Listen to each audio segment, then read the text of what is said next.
Yeah, let's get started. You've been hearing a lot about this new expansion, Citadel, and the focus of this is the new capital work and the Citadel Class structures. But it's also worth remembering that, these are the first of a larger line of structures that we actually want to introduce. This is just part of the picture. And we announced this at FanFest. I've been over these before, but I'll recap them again. And each of these are separate hulls. A Citadel is a hull, like a ship has a hull, and we have different classes that do different things. They have different bonuses. We're looking at doing assembly arrays for manufacturing, laboratories for researching blueprints, and we're probing around the idea of what we can do with data core collection, drilling platforms, and this is any gameplay related to mining and extracting things from moons or interacting with belts. Observatories, these are really cool. This is a huge possibility here with observatories to collect intel and to interfere with intel. Mess with the map, mess with DScan, and to mess with things, intelligence gathering systems in the game. This is a really exciting possibility here.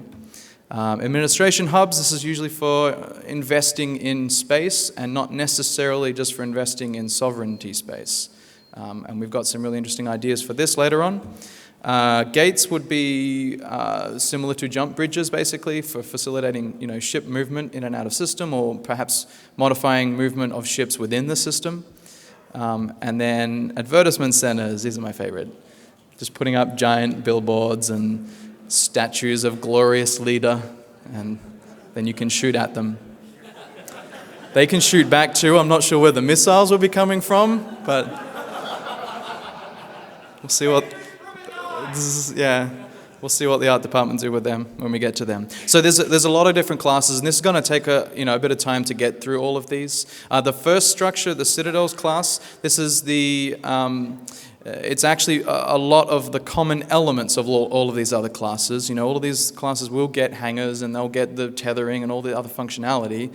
It's just that this particular class is really best suited for living out of. So we have the three different sizes: medium, large, extra large. A lot of people ask, where's the small? Well, we consider the small, if we were to do like a structure, tree, like we have the ship tree, that would just be for containing all the things like, deployables and bubbles and anchorable cans. And we don't have any plans specifically to change any of this stuff yet. It's just that that's sort of where that size fits in our overall vision of like how structures look. But the new class of Citadels and all the other structures that we talked about are only existing in the medium, large, and extra large. And all of the mechanics that I'm going to talk about today exist on those three sizes. So the Citadel class, that's what we're launching in the Citadel expansion in spring next year. These are really good for housing. The bonuses on the hull and the rigs that you can fit to them are best suited for, expanding corporation offices and giving you good docking capabilities. You've seen you can put the Titans in the XL. That's a pretty special feature that these will have. They're good for trading, so player markets and contracts and things like that. And they're good for defense. They have the narrowest vulnerability hours, they have good HP, they have good weapons and good bonuses to the weapons. So they're really just good places to be putting stuff and trading stuff. Out of the box, all the structures will be getting personal hangars, and these are unlimited in number and unlimited in volume. So you're not going to have volume restrictions like you do in POS. They're going to be like stations. And you get all the usual inventory type stuff like repackaging and trashing and stacking. By the way, because we've just been doing this recently, we've happened to accidentally fix repackaging on POSs as well. So you can repackage all the things in POSs. That's probably... Yeah, sorry. So that's going to come out probably before the expansion as well, actually. You get corporation office for the owner, and you can add more corporation offices with rigs and as you go up the size, and I'll talk about that later. Every Citadel you can dock in. You can get tethering, and I'll talk about this again later. You get ship fitting, and all of these don't require any modules to be installed. You just put the hull down, it anchors, it comes online, then you get all of this stuff. And none of this requires fuel to run. So out of the box, no fuel requirements on the structures. So then you can fit them. You can put other stuff on them. The fittings will let you upgrade and add new services. You can remove modules from them, and you can't do them while in combat. So if the structure's firing, you can't do it. Also, if the structure's in reinforce or is at some point of being attacked, later on. If it's got less than 100% shield, basically, then you cannot change its fitting either. And the service modules can also be removed, but they're going to be cancelling anything that they were currently doing. So if you had a market module installed and you took it out, then all the market orders cancel. So you need to be careful doing that. We'll give you some warnings about what it does before you do it.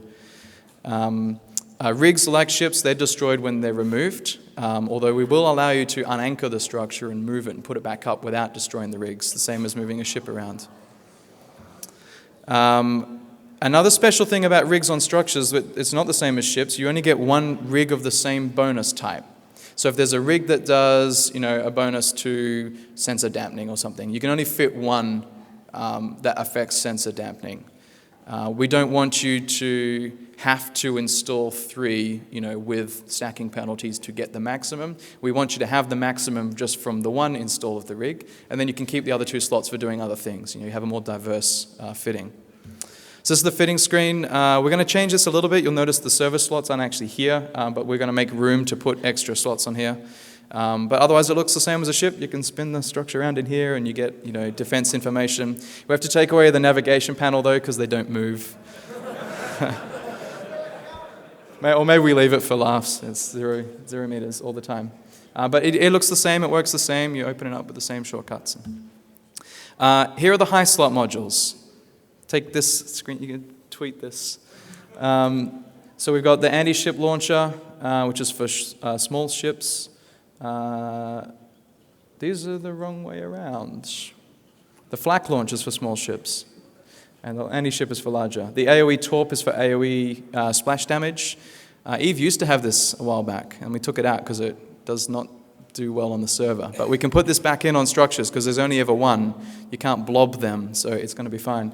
Another one we haven't talked about is the point defense battery, and it's basically a smart bomb.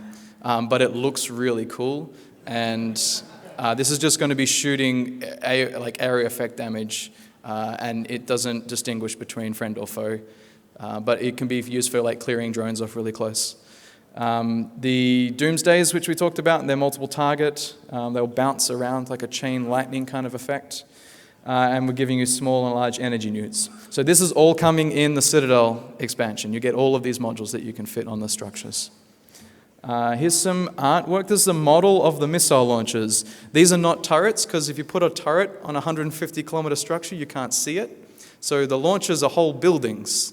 You put this building, and then the missiles will come out of the building and then go and hit on the target. And actually, if you might have noticed, all of the damage applying effects are missile-based, because tracking is it's a confusing thing when the structure is 180 kilometers, and across. So trying to, keep up your transversal on something that big doesn't make any sense. So we're using missile damage for all of the, or area damage for all of the damaging effects. Here's a E-War. I think this is an energy newt and another energy newt. Just some blockouts of models. All untextured at this stage, but this is what this stuff will look like. For the mid slots, we've got, the usual candidates, ECM, remote sensor damps. The difference with this is that we're giving you scripts to change how these behave. So you'll get a multi-spec ECM, but then you put a script in to change it. We're getting you remote sensor damps, and you can swap between range and resolution, and tracking disruption, speed and range, and warp disruption is going to swap between, preventing warp and preventing micro warp. And then an AoE bumping module. Yeah.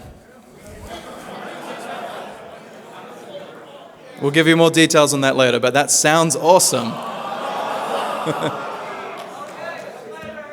Low slots, we have upgrades for damage, upgrades for application, upgrades for fittings, this kind of thing, and drone enhancements, the usual sort of candidates in here as well.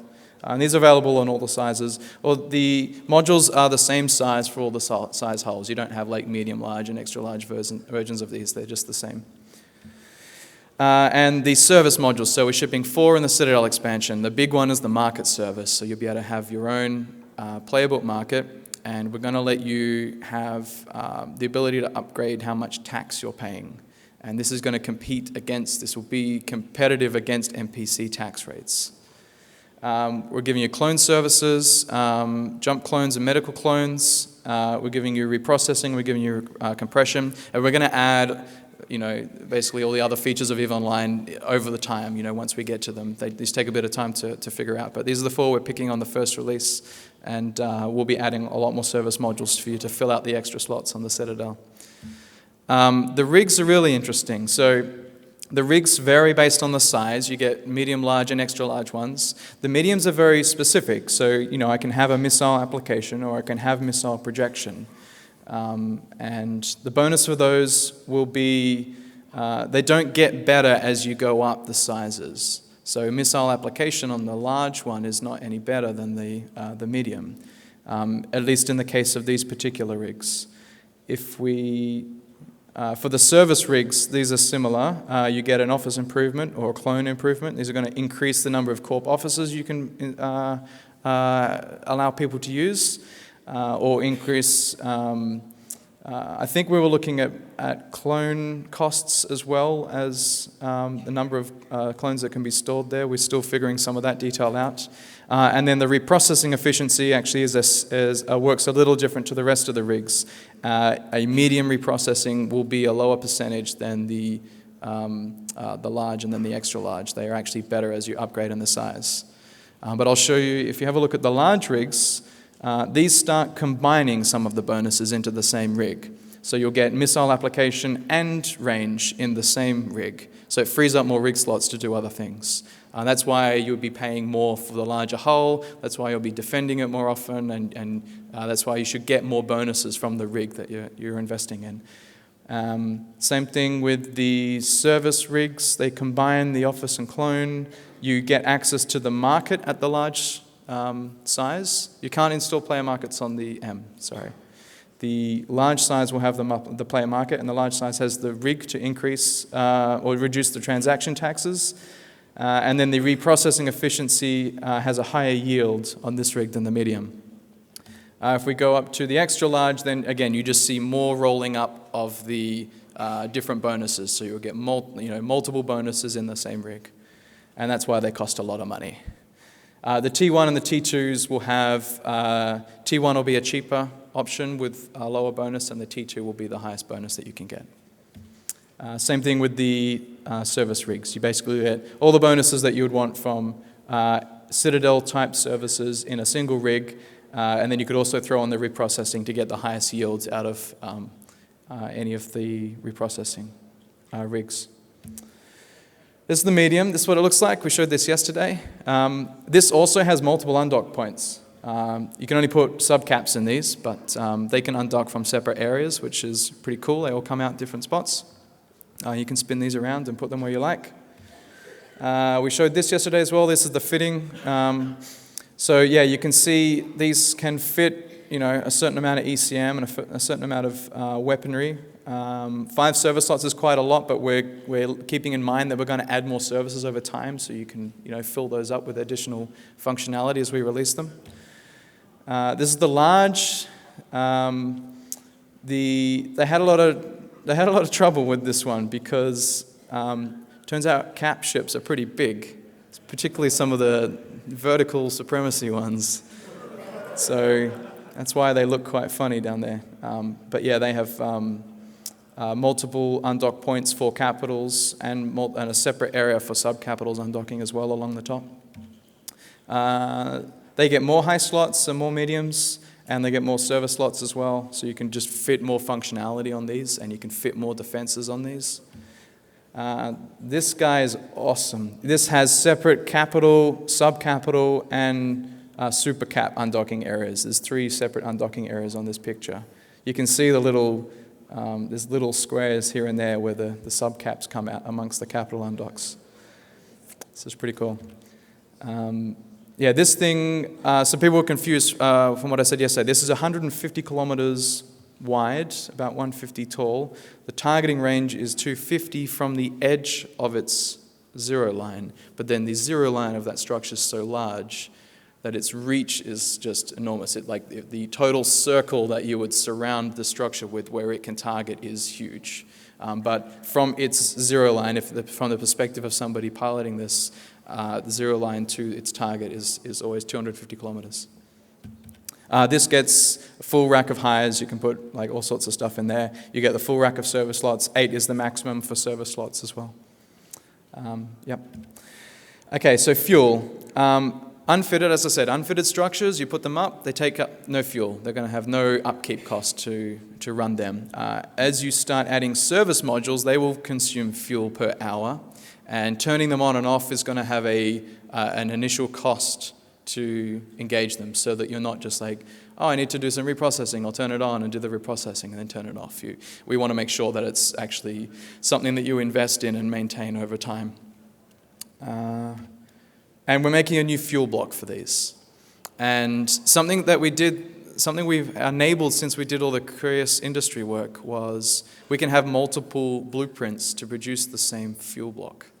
So we're going to have different recipes, and they're going to use different combinations of isotopes. And we haven't figured out exactly which combination, but we've heard from people that if you have all the isotopes, you should be able to build them, for pretty cheap. But if you're poor in one or many, then maybe there's an option to use the ones that are local to you, but you pay a bit more for them.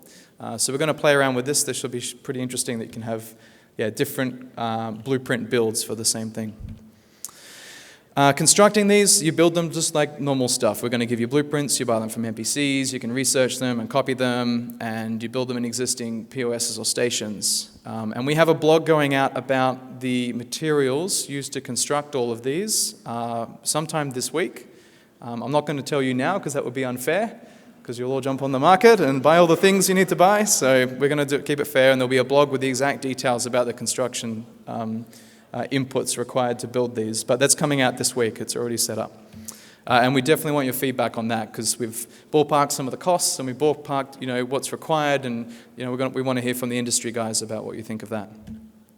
Yeah, we went over the pricing yesterday. 70 billion for the hull on the extra large. That's completely unfitted. Once you start adding the rigs and all the other modules, it's going to climb up in price from there. The service modules as well, we didn't list the price yesterday, but they range from 10 million to 800 million, I think, is the market service. Deploying these is really easy. You just drop them from your cargo, or you can right-click them. We're going to do, the mediums can be deployed from a Tier 1 industrial, and larges and extra larges will be from freighter size. So they should be nice and easy to drop the mediums around. They have to be a safe distance from other structures and other celestials and warp-ins and gates and things like that, and we're thinking around 600 kilometers from them, just to make sure that there's no overlapping arc of fire from the citadels. You can't create like a dead zone in space where you have like 14 citadels all shooting on the same spot. It would be cool, but it would break the game, so we need to do that to allow you to, this is going to let us bring back AoE torps. If you could overlap fire, then we've got problems with that. So, we can do things with the structures knowing that there's only ever one influencing a set of ships in a fleet or on a grid. So that's why we really want this. So we can do really cool stuff with them. Anchoring takes 24 hours, so you pop it down, you come back the same time the next day, and it will be finished. You can't shoot it while it's anchoring, but when it's finished anchoring, it comes out with only its hull. It doesn't have any shield or armor, and it's got to start to repair itself. And if you can catch it and kill it then it's just destroyed immediately with no reinforce. So deploying these is super dangerous. You'll want to have a defense fleet around. We showed this video yesterday. This is really cool. Just so easy. Drop it around, drag it around, rotate them. The cool build effect, that's going to happen over 24 hours. And anyone who enters system, if they're paying attention, they'll see the new structure being built on the sensor overlay. they'll see, it's just like a new, structure signature, like, oh, what is that? If you go and fly there and check it out, it's going to show you a timer of how long it is until it finishes anchoring, so you could put it in the calendar, call your friends, and come back and try to contest that being built. Ownership, all of the structures are owned by the corp, so the value of the structure is owned by the corp, and there must be a player corporation so they can be ward-ect in HiSec. The corporation roles dictate who can change settings on them and who can anchor them and unanchor them. But then the settings will let you dictate who can access all of the things inside of it. And so that's going to give you a lot more flexibility than POSs would currently do today. You can really trust that the owner of the structure can't take the corp hangers from other people in them. They're a lot more like outposts than they are like POSs. And I'll talk about that a little bit later. And you can transfer the structures. We're going to have a transfer owner option, and you'll need to have roles to do that. Settings. So we're going to give you a new structure browser. It's going to show you, firstly, all the structures that you can just dock in, and we're going to populate that with NPC stations as well. But then you click on a different tab, and it's going to show you all of the structures that your corporation owns. So you can go and find them in space. And each structure is assigned a settings profile, and you can reuse the settings for multiple structures. So if you have the same setup repeated multiple times, create the settings once, drag all the structures into that settings profile, it's automatically applied, and you don't have to do like lots of manual labor. Yeah, so it's going to be really cool. They can be changed remotely. You don't have to go to the structure. You just do it from the UI wherever you are. And we're going to give you a CREST API so you can read and write and make your own tools, do all of that.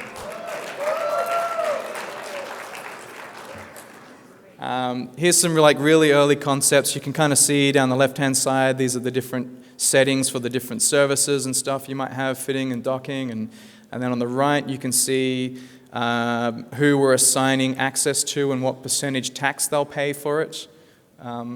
So we're going to have all the different things that you could possibly configure in a structure on this. And this is editing the profile, which gets assigned to multiple structures. So then how do I say, which people I'd like to, dock in my structure? Well, we've made a new system for that as well. And we're calling this access groups. And this is just a list of corps, characters, and alliances. And you can say, I'd like this corporation, but not this character in the corporation. So they said bad things about me on the forum or something. So you get a lot of flexibility in that. You build the groups. The groups will have admins and managers, and admins really own the group, so they can do anything. They can, including delete it and change everything about it. You can give people a manager access so they can see the group and change who's in it, except for other managers. And and then you can just share them around. They're not owned by a corp. They're a lot more like a nebulous entity than that. It's not directed in any way. It's just admins are the people who have the full control, and I can create a group and assign a different admin and then take myself off, and then I'm just completely gone from that list, and they now are basically handed over the ownership of it. But you can have multiple admins as well if you trust people, but probably not. And they have a name and a description as well, just so if you're trying to figure out what this group is for, or what it contains. The membership of the group is private to the members, and you don't know if you are in a group as well. So it's a bit like standings. It's an administrative tool. It's not a please would you like to join my access group kind of thing. And they can be shared around like fittings. So I can make a group, put some people in it, and I can put it in my corp description, or I can link it into chat. And other people can use that group to assign it to permissions on structures, even if they don't have access to actually edit it. So I can make an alliance, like Blue List, then say, okay, everybody who's building structures in our space, you have to allow this group of people to dock, and we get to dictate who that is. You can't change that. But we require you to assign this to the docking rights, and we'll look after managing it. So they're really flexible. This is roughly what the UI looks like.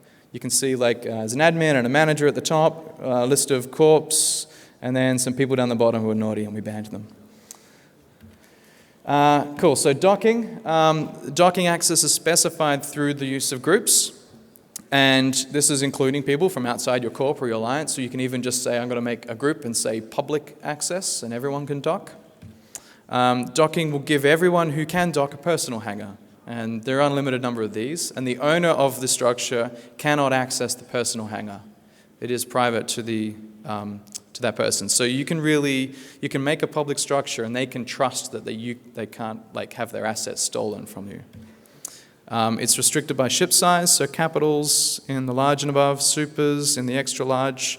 We're going to let freighters in all sizes as an exception, so you'll be able to put freighters in mediums as well. And while docked, you still see space. This is awesome. So there's no hangar interiors. When you dock, you spin the station. And there's no brackets or overview, but you can see what's going on in space around you. And you can see if the undock's bubbled, you can see if there's a big fleet there. And we're going to investigate, yeah. It's pretty cool. And we're going to investigate some small intel sort of gathering tools. If I see somebody coming or going, I might be able to click on them and have a look, but we're going to explore, the kind of interaction you can have that with that scene.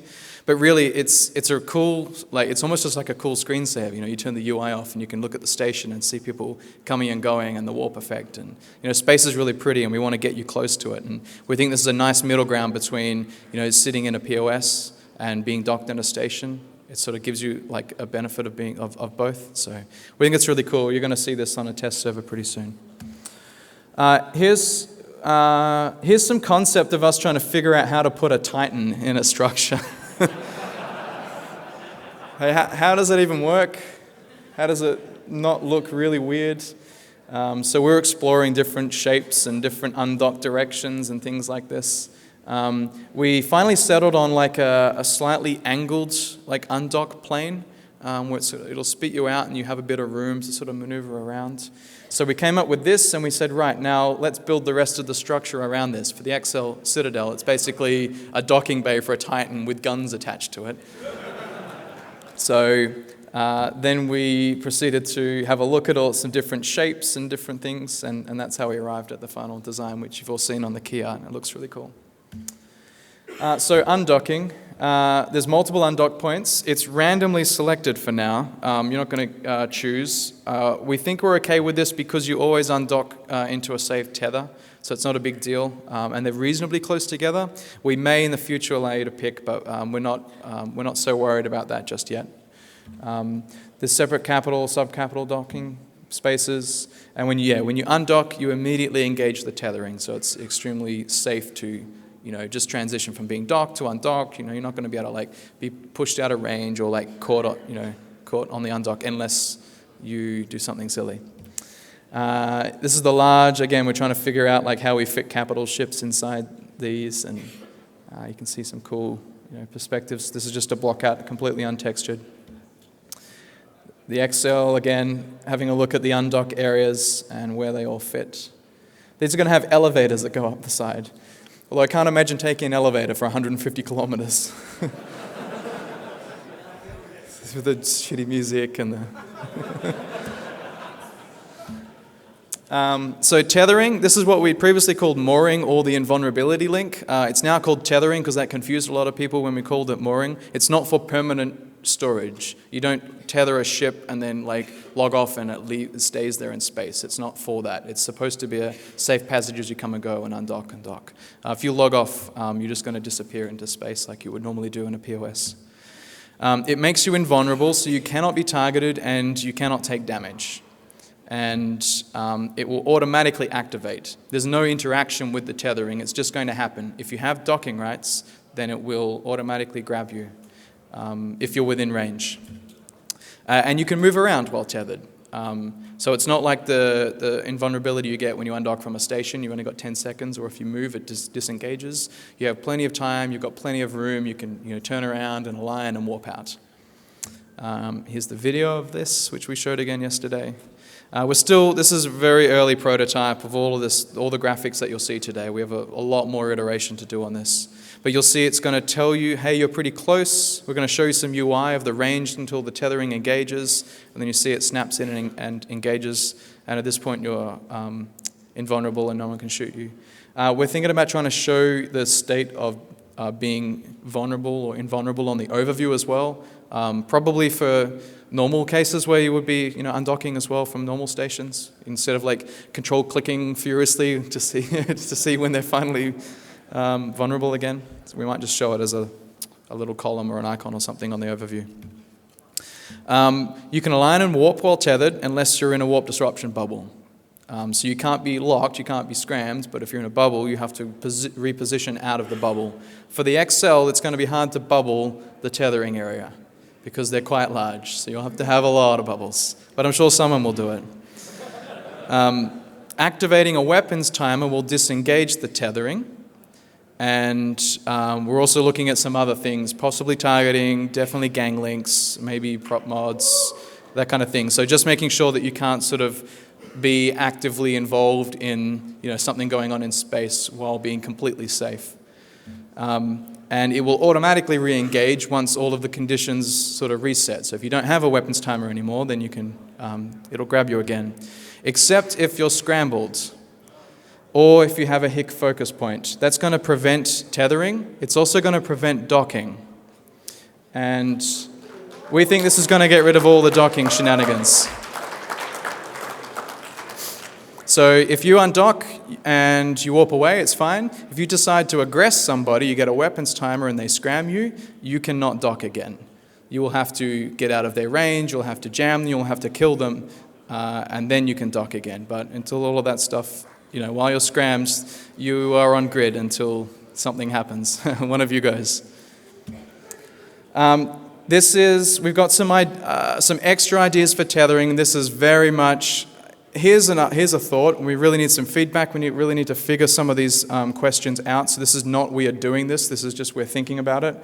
We want to prevent or limit bumping while tethering. We're going to have a look at whether we can make deceleration, like really stop ships from propelling each other far apart, that while they're tethered, they'll just sort of slow down quite quickly. We're still working on prototyping this.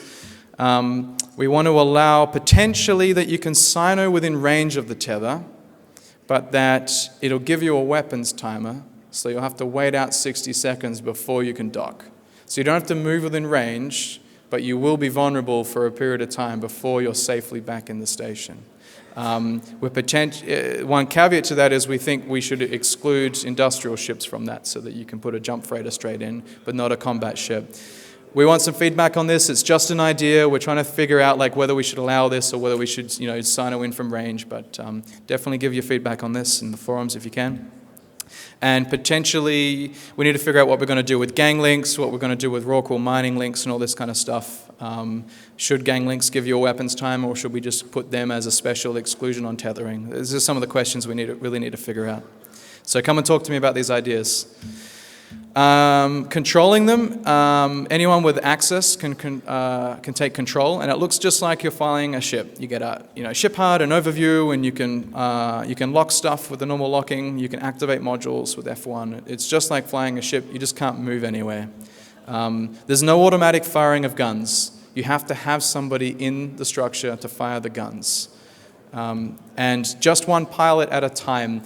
A lot of people have been asking, can we have multiple gunners? It's an interesting idea, but the reality is to get all of this other cool stuff, we cannot have multiple gunners. We can only have one because it's working on the same restrictions that ships have, which is only one pilot per ship. So there's only one pilot per structure. But we'd really like to see, if you have a bunch of other people available for defense, let's have them in ships, and let's figure out a way that we can have interesting synergy between the modules on the structure interacting with your defense fleet.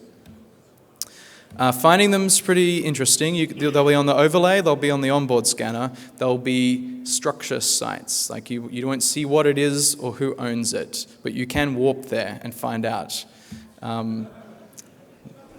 You can also see them on the directional scanner, but that's limited by range, so you'll see what it's called and what its type is, but you can't warp to it. You can probe them out as well. Also, we give you a list of all the structures you can dock in on the structure browser, and hopefully on the overview as well. We're going to show you if you can dock in a structure, then it just appears on the overview. So it makes it really easy to navigate around. And those will show you who owns them and the type and all of that. This is like a really early mock-up of the structure browser, but it's just going to be a big list of structures in their current state, similar to some of the stuff we've been doing with the sovereignty structure UI. How are we doing on time? We've got a lot of slides. All right, I've got to speed up. So gathering intel, once you're on grid with the structure, then the bracket's going to show you whether it's vulnerable or in reinforce and the time until it changes its state. So you don't get the schedule of when this thing is vulnerable, but you get a time which you can come back and know that it is vulnerable then. You write it down in your calendar. You have to be on grid to find that out though, so it's going to require scouting, and if people are changing their vulnerability times around, then it can get a little like an intel gathering game. The HP is displayed on the bracket without you without you locking it, if it's not 100%. So if it's taken any amount of damage, then it's going to show you on the bracket. And it should also show you the number of people docked. We heard this a lot from people. We want to see if there's anyone inside. I can't dock in it, but maybe I should knock on the door.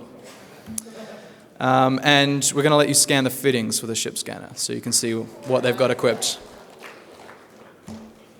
Yep, this is some of the ideas we're looking at for showing damage states on the structures. Very early concept art. I'm not sure if we'll get all of this, but this is the kind of stuff that we want to really make sure the visuals of this are as good as we can be doing in EVE today.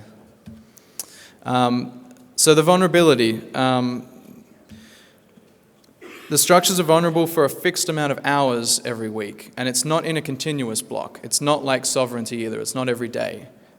We just say an Excel is vulnerable for 21 hours, and you can decide with hour blocks exactly when that is throughout the week. We're going to give you a little UI, or you can say, on Tuesday night for 3 hours, and then Thursday for 3 hours, or whatever. You can just schedule it however you like. And during those hours, it can be shot at by anybody. Unless you're in high sec, then you'll need a war deck. The number of hours depends on the type. So it's 3 and 6 and then 21. This is just for the Citadels, and we'll probably have different hours for the different classes when we get to them as well. And it will remain vulnerable while under attack. So if you jump in at the last minute before its window is about to close and start shooting it, it's going to remain vulnerable until it either heals itself or you kill it. We're also introducing this new thing called the damage mitigation. So structures are shot with guns, not in TOSIS links, and any ship can be applying damage. And one guy, yes. And the amount of damage is limited by a DPS cap.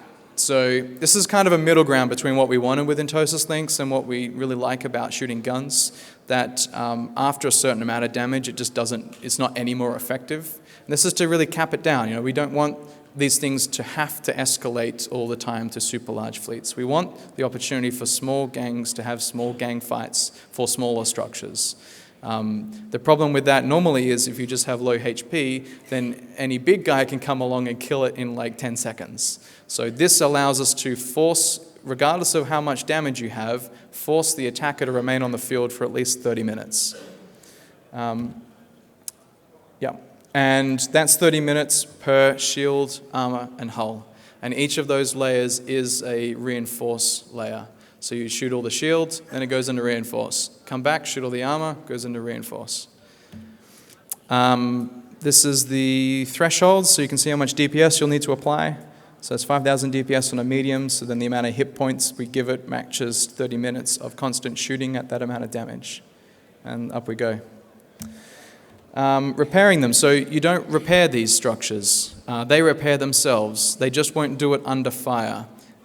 So at the moment that the structure's health goes below 100%, it's going to start a timer, and if that timer reaches 0, all of the shield and armor and hull will come back. You just have to be able to prevent 15 minutes total of damage being applied to it. And you can do that by killing everybody who's shooting at it. And the timer will pause, not reset, if it's currently under attack. So So somebody starts shooting it and flies away and leaves it for a minute and comes back, the timer will stop at 14 minutes. And then if they shoot it for a bit and then leave for a minute and come back, then it'll be at 13. So if you can dispel them for a total amount of time for 15 minutes, then it will fully heal itself. So you really have to commit to the field to destroy this thing. Once the shield is destroyed, it goes into reinforce, and that will last for 24 hours from the start of the attack. So the first shot that's fired, the repair timer starts. If I can continue to shoot at it and all the shield disappears before the timer can reach the end, then the time that it started, the next day, that'll be your first reinforce. If you can come back and do the same with the armor, then it's going to be an additional 6 days. So it's in end-to-end 7 days to shoot a structure. During this last phase, all the service modules will go offline. So for a week, that structure, you can't use the market, you can't use the reprocessing. So it's just sort of a disabling effect as well. And once the hull is gone, then it explodes. And you can kind of see a timeline of this. You get the weekly vulnerability windows, and if you shoot at it at the end and the repair timer sort of hangs on, and if it can repair itself, then it goes back to invulnerable. Yeah. And then this happens. Boom. This is a new explosion effect, and we've got a bunch of these coming in the game. We're just previewing it with the Citadels. They look pretty awesome. We've got, I think, 4 racial variations of explosions. The asset safety, this is activated on destruction, so or you can do it manually at any time. You can just eject your stuff into space. Personal corp hangars are safely recovered. The market orders will be cancelled and put back in the hangar before that happens, so you'll get market orders back as well. And you'll view all the recoverable assets on the asset screen. You can then choose to either recover them into the same system. There'll be a 5-day wait for that, but there's no fee. And you can pick which station it goes to, provided you can dock there. And then the other option is to take it to the nearest NPC station. And that's going to take 20 days for that to happen. And you'll be paying around 10 to 15% of the value of the goods for that, to recover it. If you blow it up, you get loot, and we're going to give you, there's going to be a lot of salvage in these, and you'll get all of the modules, and you've seen how much the modules are worth, and yeah, these are going to be not quite as lucrative as like a full, hangar drop, but you'll be getting definitely something for the efforts. And I'm going to show you some cool art. So they use the same graphics tech as ships. And that's not to say we will or can do this, it just leaves the door open for us to do stuff like skins and kill marks and dirt and damage effects and all the other stuff that you see as we upgrade the ship tech. Because these are rendering with the same graphics tech, it leaves that possibility open. And we're definitely interested in some of these. I'd love to see skins on structures. They come with different design challenges as well, and there'll be some more artwork. So we're not shipping any of this, but we're not ruling it out as well, which is really important. We had to invent a new detail texturing system because they're so big that when you get up really close to some of the stations in the game, they kind of go a little muddy. So we had to create a new texturing system for these. So I'm going to show you this. This is the large. Apologies for it being a little jerky. This is someone in a tool like trying to drag a tiny slider and their hand's a bit shaky. But, you can see this sort of like dark lines. And this is all work in progress, just proof of concept like texturing. We're going to refine the textures a lot more. But as you get closer, more and more detail sort of reveals itself. We're actually blending between sort of multiple layers of detail texturing. And yeah, this is all entirely new. We haven't had this in EVE ever before because we haven't had anything this big. Yeah, so you can see a section of detail revealing itself here now. I love the blinkies on the undock area as well. They're really cool, like out this way. There's a ship in here somewhere as well. Yeah, and then again, you can see more and more detail still showing in here. I mean, this thing is huge. It's 100 kilometers across, and it's got really fine detail right in close. But these are not the actual textures. This was created to prove the concept out, but we're going to be doing some really cool stuff with this. Yeah. Yeah, you can see the same thing here, just different layers of texture detailing. So what's next? Well, you saw the different classes that we had at the start. We're thinking the best candidates for us to do next will be the assembly arrays in the laboratories. They have a really wide usage, and they are not that open-ended, like questions about how we're going to implement them compared to like the observatory array, for example. So we think we can get these done reasonably quickly as the next thing after the Citadel expansion. And then we want to roll out more services and more modules and extra classes throughout 2016. And we're really excited to bring a lot of that stuff too. And I'm going to give you a little sneak peek of, we're already concepting some of the ones that we might need to do next year. So this is very, very work in progress. They might not look anything like this, but I'm going to get to show you some art today. So you've probably seen this one before. This is the laboratory, research laboratory for researching blueprints and doing things with data cores. These look pretty cool. I'm imagining these bits spin. So, and then we're just exploring some moods and styles for this is for the assembly array. There should be lots of dirt and fire and all sorts of things. The more assembly array concepts, I think, on this. Assembly arrays as well. Lots of steel and another one here. And everything is not Caldari. It's also not specifically racial. The Citadels do look a little Caldari, but I would wait to see the final texturing before you make a judgment on that as well. But they're not specifically per race, nor are we going to be doing, a Mimitar and an Amar and a Galente, like racial variants of the same class. Visually, they're supposed to look like what they do, rather than who made them.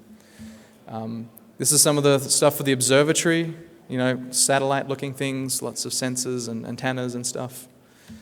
Here's an early mock-out of a potential observatory as well. So a lot of really cool stuff coming. We definitely need a lot of feedback on this. We've been pretty open so far with all the structures work. We've been talking about this, since FanFest, and lots of blogs coming out. We still have more to come out, and we're trying to get as much feedback. So you can get to me directly on Twitter, or we talk on the Tweet Fleet Slack a lot in the structures channel, or on the forums or Reddit as well. We read that. So definitely give us your feedback on all of this. And that's it. We have time for questions. That's amazing. Cool. Thank you. Yeah.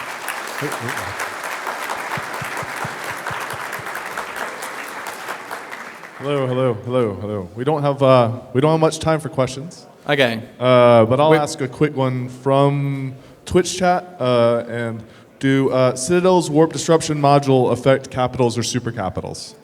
Yeah, I don't know. Good question. Thanks. I stole it No from problem. somebody else. Glad that I can be so helpful. That's a really good question. We're going to have another blog about fitting and the capabilities of the modules sometime soon. And if we don't answer it then definitely, let us know on the feedback of that, and we'll have a good think about it. Are we going to be able to contract out of Citadels? Not sure yet. If we can, but there's a lot of complexity in that might not make it in this particular expansion, but definitely eventually, like as soon as we can do it, it's super important. So yeah, that's the end game goal. And are wormholes getting clone services? Sorry, say again? Are wormholes getting clone services? Not medical clones, but we're considering letting you have jump clones that you could swap. Thank you. I have two questions.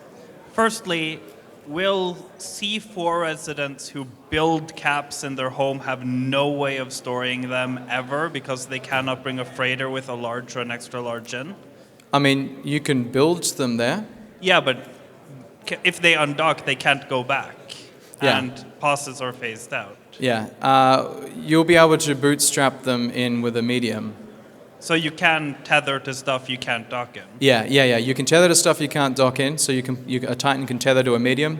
And when we add all the construction stuff, you should be able to build them in a medium as well. And secondly, in my Wormhole Corp, we often lend out ships to newer members so they don't have to bring in too much. Yeah. But there is a certain amount of member attrition, and they'll have stuff in a pause and they'll quit the game, Yep. and I would like to be able to recover that. Yeah. Is it so that if somebody stores something in an outpost, I can never get it back if they quit the game as a director?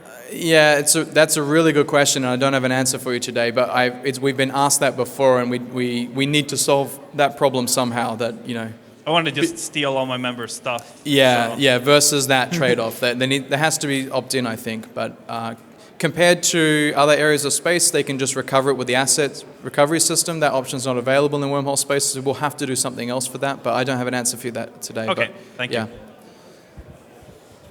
Hi, two Hi. questions.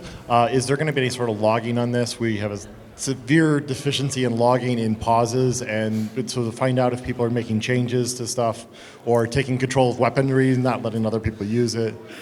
We're having logging on the access groups for sure, so you'll see if people are messing with that. I don't know about logging on the settings, Well, but the that's thing a is- good idea. And otherwise, everyone has the amount of trust that you have with personal hangars and corp hangars and how all that works currently. That's going to exist as it currently does in stations. So. Well, the thing is, if they unplug the module, it allows them to build things. They can cancel. Sorry, I builds. can't hear you. Yeah. I'm sorry. Bit louder.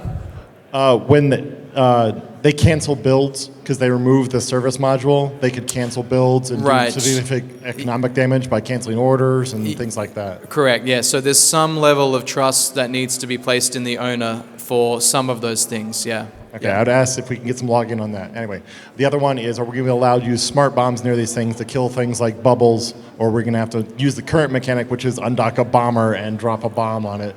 I mean, you can smart bomb on the undock if you like, Okay. but then also the point defense battery works like a smart bomb.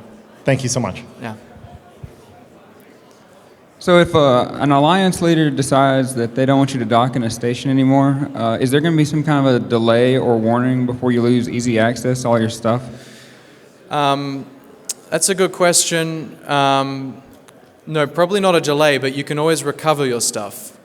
Right, No. you said it would eject out into space, right? No, you can say, I would like to recover my assets with the recovery system.